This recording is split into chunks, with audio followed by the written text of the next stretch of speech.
Hello everyone, welcome back to Turning Point. ఈ రోజు SSC GD general awareness test 5 చూసుకుందామండి.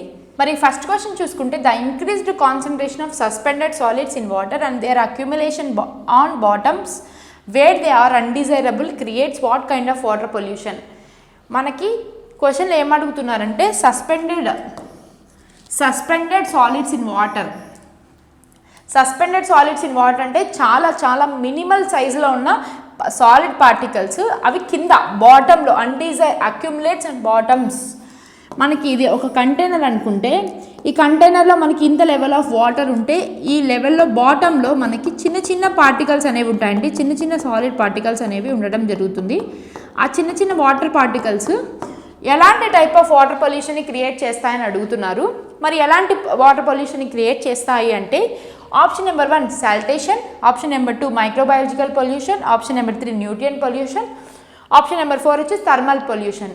A type of పొల్యూషన్ని create చేస్తాయి అంటే ఈ చిన్న పార్టికల్స్ అనేవి మనకి సాల్టేషన్ అనే ఇలాంటి టైప్ ఆఫ్ పొల్యూషన్ని క్రియేట్ చేస్తాయి. ఆప్షన్ నెంబర్ 1 సాల్టేషన్ అనే వాటర్ పొల్యూషన్ని క్రియేట్ చేస్తాయి. ఈ సాల్టేషన్ వల్ల మనకి ఎలాంటి అవుట్కమ్స్ వస్తాయి అంటే ఆక్వాటిక్ లైఫ్ని మనమే చంపడం జరుగుతుంది. దాన్ని రెడ్యూస్ చేస్తాయి ఆక్వా లైఫ్ని, అంటే ఫిషెస్ కానీ మనకి సముద్రంలో ఎలాంటి జీవరాశులు ఉంటాయో వాటిని ఈ పొల్యూషన్ వల్ల తగ్గిపోవడం జరుగుతుంది. అలాగే డిఫారెస్టరైజేషన్ జరుగుతుంది. మనకి డిఫారెస్టేషన్ జరుగుతుంది ఈ వాటర్ పొల్యూషన్ వల్ల. ఇలాంటి డిఫరెంట్ టైప్ ఆఫ్ పొల్యూషన్స్ వల్ల మనకి డిఫరెంట్ టైప్ ఆఫ్ కాజెస్ అనేవి రావడం జరుగుతుందండి.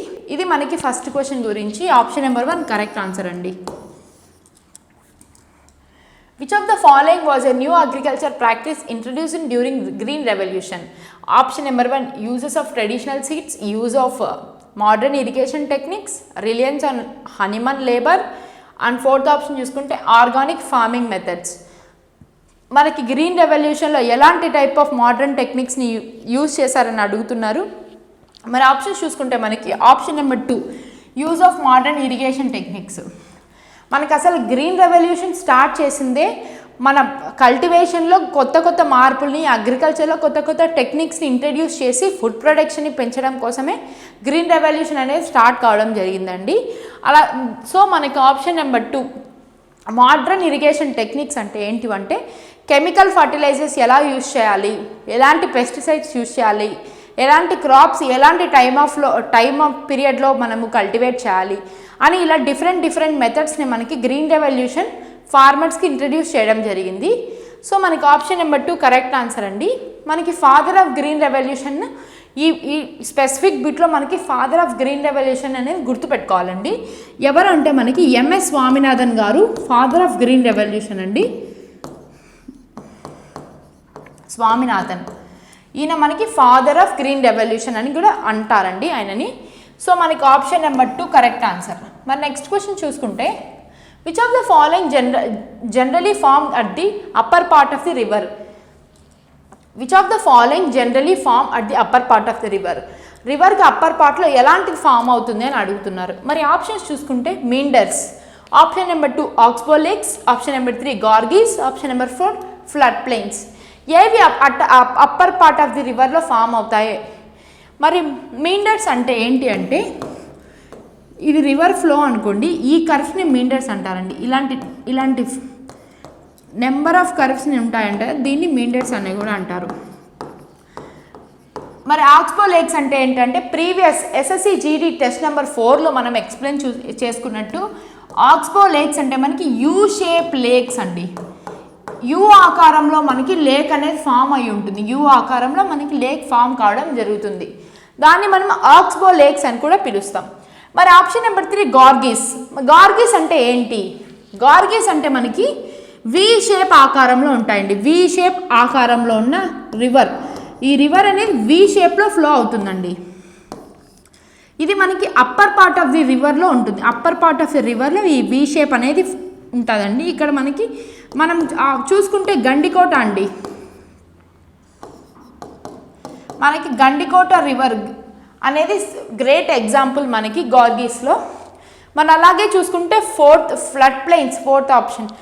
ఈ ఫ్లడ్ ప్లెయిన్స్ అంటే ఏంటి అంటే ఓషన్కి గాను రివర్కి గాను పక్కన దగ్గరలో ఉన్న ఒక ఫ్లాట్ ప్లెయిన్ సర్ఫేస్ అండి. ఫ్లాట్ ఏరియా ఉంటుంది కదా, ఓషన్కి దగ్గరలో కానీ రివర్కి దగ్గరలో ఉన్న ఒక ఫ్లాట్ ఏరియాని మనం ఫ్లడ్ ప్లెయిన్స్ అంటాం. ఎందుకు అంటామంటే వర్షాలు పడి వాటర్ ఫ్లో పెరిగినప్పుడు ఆ ఫ్లాట్ ఏరియా అనేది నీళ్ళతో మునిగిపోతుంది. సో మనకి ఫ్లడ్ ప్లెయిన్స్ అని కూడా పిలుస్తామండి. సో ఆప్షన్ ఏంటి అంటే మనకి గార్గీస్ అండి. ఆప్షన్ నెంబర్ 3 గార్గీస్ని upper part of the river అని కూడా పిలుస్తాము. The attorney general of India provides legal advice to dash. Attorney general ఎవరికి లీగల్ అడ్వైస్ ఇవ్వచ్చు అని అడుగుతున్నారు. మనకి కాన్స్టిట్యూషన్లో ఆర్టికల్ 72 ప్రకారం మనకి ప్రెసిడెంట్ ఆఫ్ ఇండియా ఒక ప్రెసిడెంట్ అటార్నీ జనరల్ని అపాయింట్ చేసే రైట్ ఉందండి. సో మనకి అటార్నీ జనరల్ ఆఫ్ ఇండియాని మనకి ఎవరు అపాయింట్ చేస్తారు అంటే ప్రెసిడెంట్ ఆఫ్ ఇండియా. మనకి అటార్నీ జనరల్కి ఎలాంటి లీగల్ రైట్స్ ఉంటాయి అంటే అప్పర్ హౌస్, లోయర్ హౌస్ వాటిలో జరిగే ప్రతి ఒక్క యాక్ట్ మీద వాళ్ళకి రైట్ ఉంటుందండి. లీగల్ అడ్వైజ్ ఇచ్చే అవకాశం మనకి ఉంటుంది. సో మరి ఆప్షన్స్ చూసుకుంటే మనకి governor of the state, chief minister of the state, union government and chief justice of India. ఎవరికి ఉంటుంది లీగల్ రైట్, ఎవరికి ఇవ్వచ్చు అంటే యూనియన్ గవర్నమెంట్కి, కేంద్ర గవర్నమెంట్కి మనకి లీగల్ అడ్వైస్ ఇచ్చే రైట్ ఉంటుంది అటార్నీ జనరల్కి. What was the predetermined principle announced in union budget of 2018-19 regarding minimum support price for the principal crops in India? Principal crops in India MSP అంటామండి మనం. Minimum support praise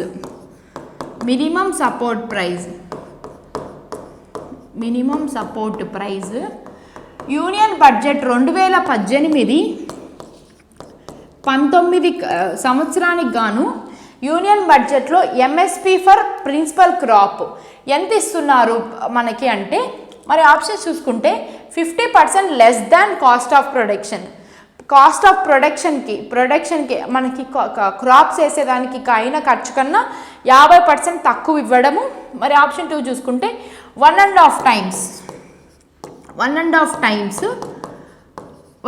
times the cost of production equal to cost of production double the cost of production.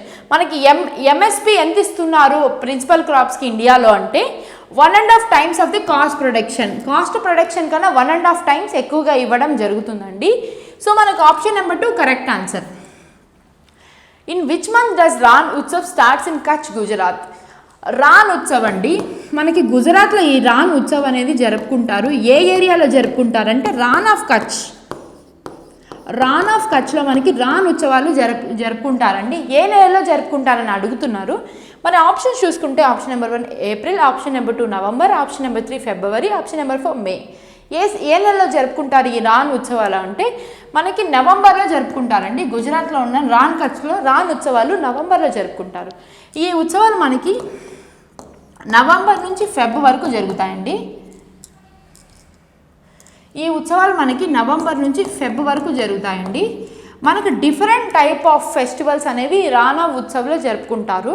ఆ festivals అన్నీ ఒక exhibition లా చేసి అక్కడున్న కల్చర్ని అక్కడున్న ట్రెడిషనల్ని వాళ్ళ క్రాఫ్ట్స్ అన్నిటినీ మనకి ఎక్స్పోజ్ చేసుకునే టైం నవంబర్ నుంచి ఫెబ్ వరకు రాన్ ఆఫ్ కచ్ అనే ఏరియాలో జరుగుతుంది.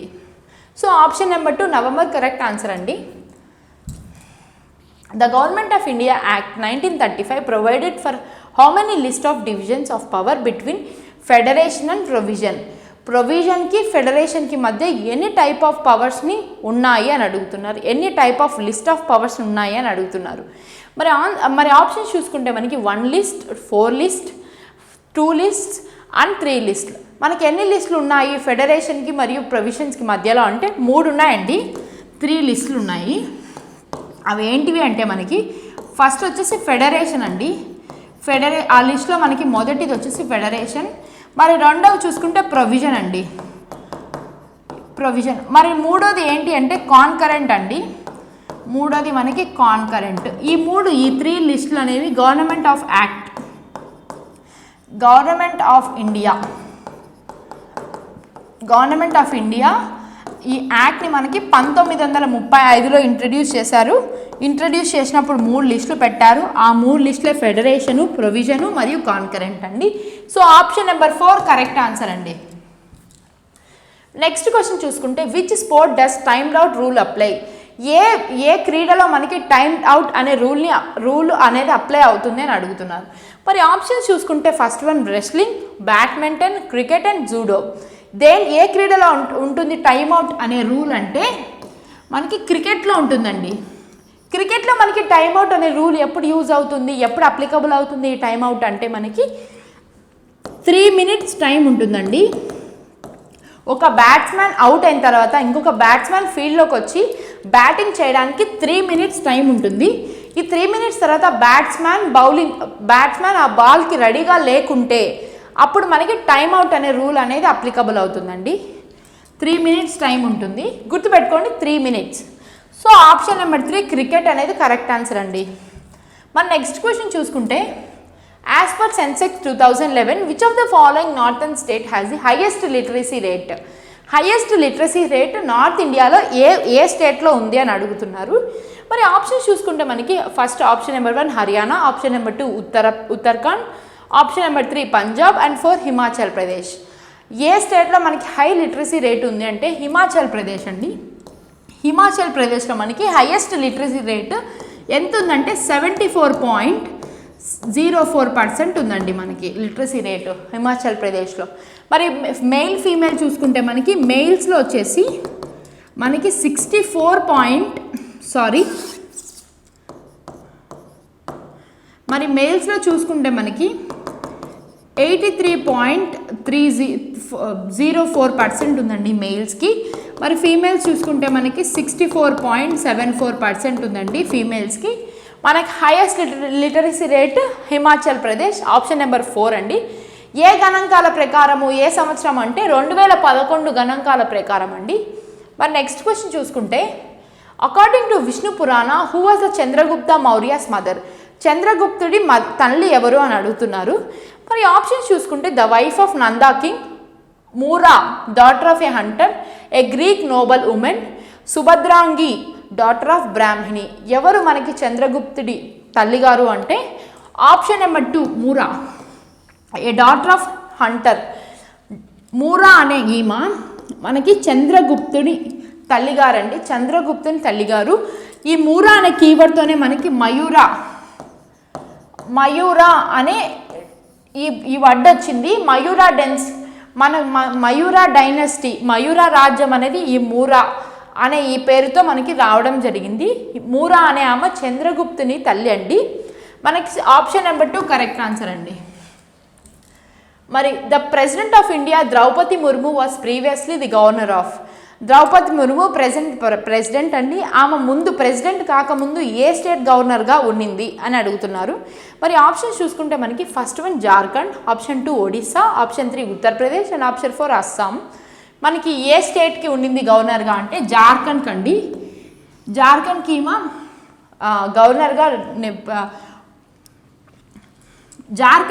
గవర్నర్గా ఉండడం జరిగింది.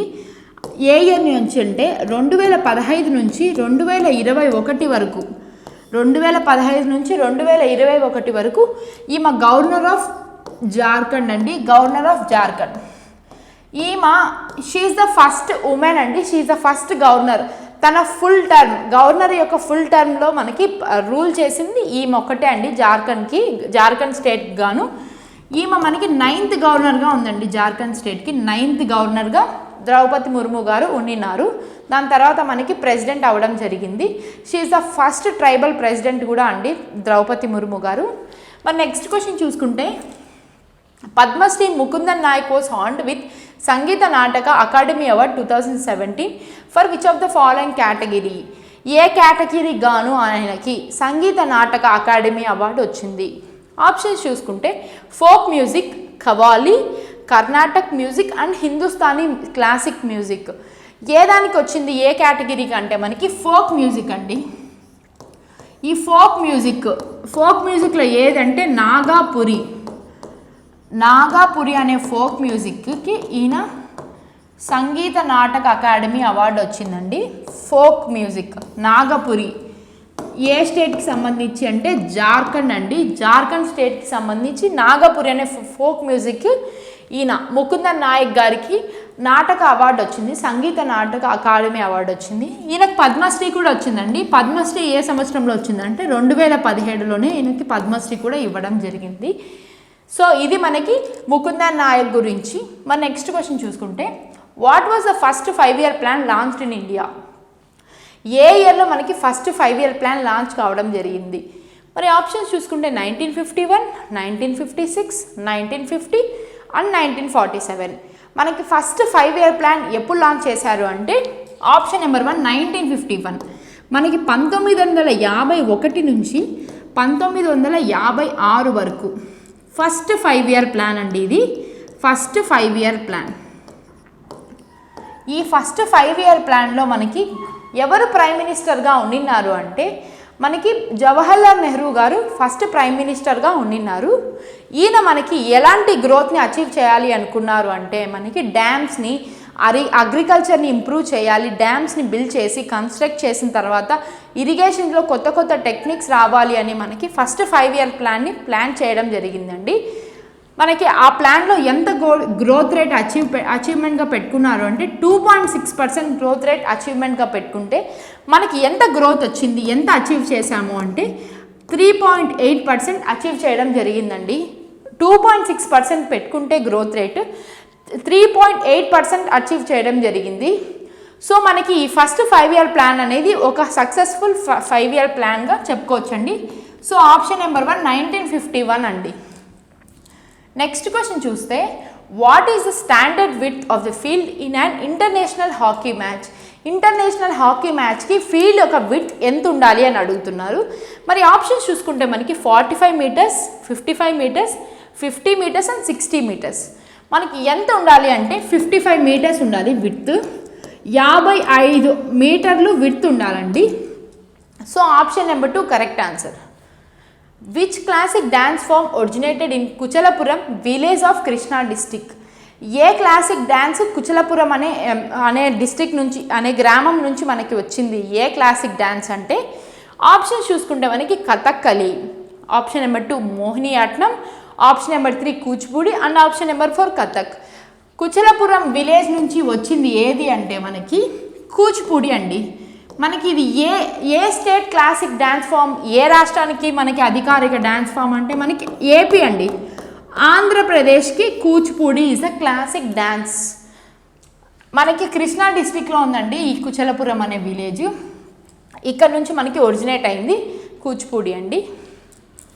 The quit India resolution was passed during which section of Indian National Congress? ఏ సెషన్లో మనకి క్విట్ ఇండియా మూమెంట్ స్టార్ట్ చేయాలి అనే ఐడియా వచ్చింది అంటే మరి ఆప్షన్స్ చూసుకుంటే Calicut session, Bombay session, Karachi session and Lahore session. ఏ సెషన్లో మనకి క్విట్ ఇండియా మూమెంట్ స్టార్ట్ చేయాలి ఫ్రీడమ్ కోసం అనే ఐడియా వచ్చింది ఏ సెషన్లో అంటే మనకి బాంబే సెషన్లో అండి. ఈ సెషన్ మనకి 1942లో జరగడం జరిగింది. మనకి క్విట్ ఇండియా మూమెంట్ ఎప్పుడు స్టార్ట్ అయిందంటే 1942 8th August నాడున మనకి క్విట్ ఇండియా మూమెంట్ స్టార్ట్ చేయడం జరిగిందండి. మనకి quit India మూమెంట్కి quit India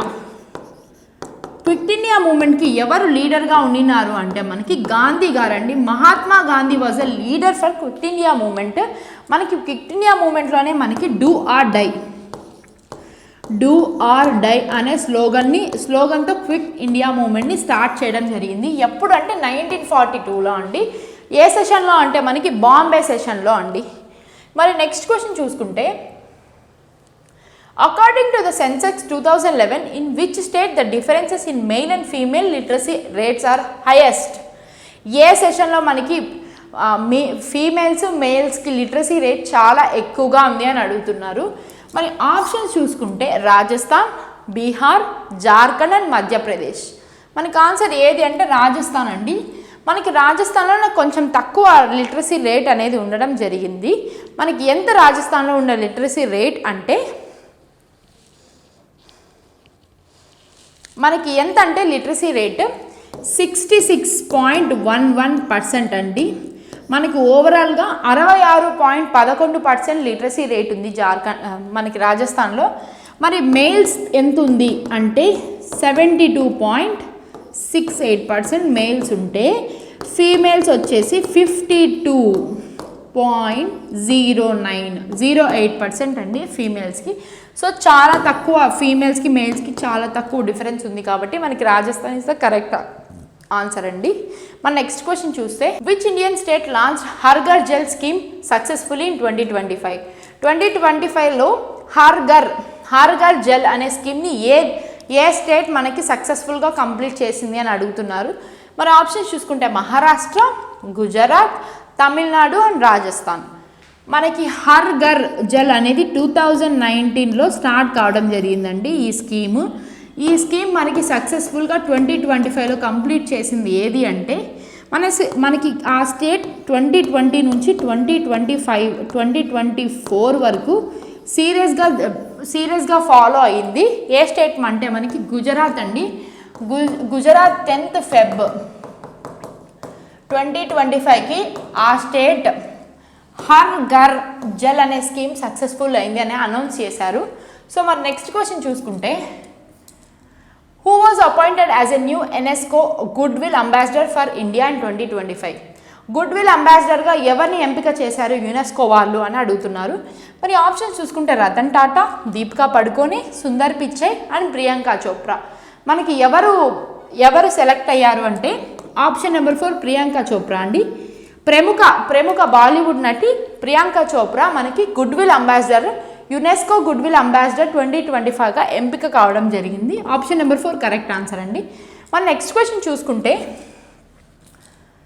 India's GDP growth rate forecast of 2025 by IMF is అప్రాక్సిమేట్గా ఎంత ఉంటుంది అంటే జీడిపి రేట్ గ్రోత్ రేట్.